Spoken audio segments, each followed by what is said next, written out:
বাংলাদেশ জামাত ইসলামী একটি দায়িত্বশীল সংগঠন হিসাবে এই 10টি হত্যাকাণ্ডের জন্য 10টি হত্যা মামলা ফেনীতে করা হবে ইনশাআল্লাহ। আপনি ইতিমধ্যে দেখেছেন যে এই ঘটনাটা হয়েছে, এটা স্বাধীনতার যুদ্ধের সময় ঘটে নাই। এটা অত্যন্ত মর্মান্তিক, ভয়াবহ, একেবারে দুর্বিষহ। কোনোভাবেই ফেনীবাসী এটা কামনা করে নাই। এরপর আল্লাহর হুকুম, আল্লাহর ইচ্ছা ছিল, হয়ে গেছে।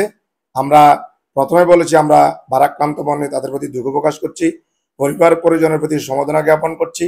আল্লাহর কাছে দোয়া করছি আল্লাহ তাআলা যেন তাদের এই রক্তকে বৃথা যেতে না দেয় এবং তাদের যেন জান্নাতের সুউচ্চ মাকাম দান করে।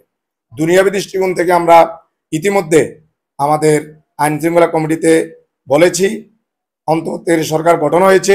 আপনাকে আমরা এতটুকু কথা দিচ্ছি, বাংলাদেশ জামাত ইসলামী একটি দায়িত্বশীল সংগঠন হিসাবে এই 10টি হত্যাকাণ্ডের জন্য 10টি হত্যা মামলা ফেনীতে করা হবে ইনশাআল্লাহ।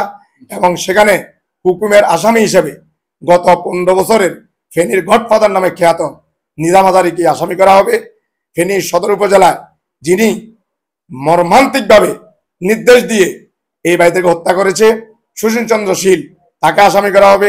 স্বপন মেয়াদিকে আসামি করা হবে এবং আরো চিহ্নিত সন্ত্রাসী ভিডিও ফুটেজ আছে, আপনি দেখেছেন। সেই ভিডিও ফুটেজ দেখে দেখে তাদেরকে বিচারের আওতায় আনা হবে।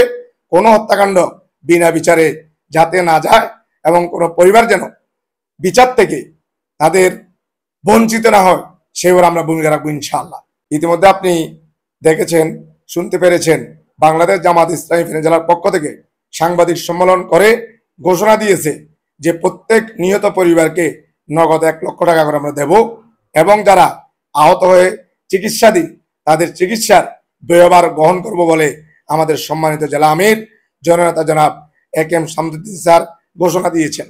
আমরাও সহজামাতের পক্ষ থেকে যারা আহত হয়ে বাড়িতে গিয়েছেন তাদের খবরাখবর নিচ্ছি, পরিবারের পাশে আমরা আছি এবং থাকবো ইনশাআল্লাহ।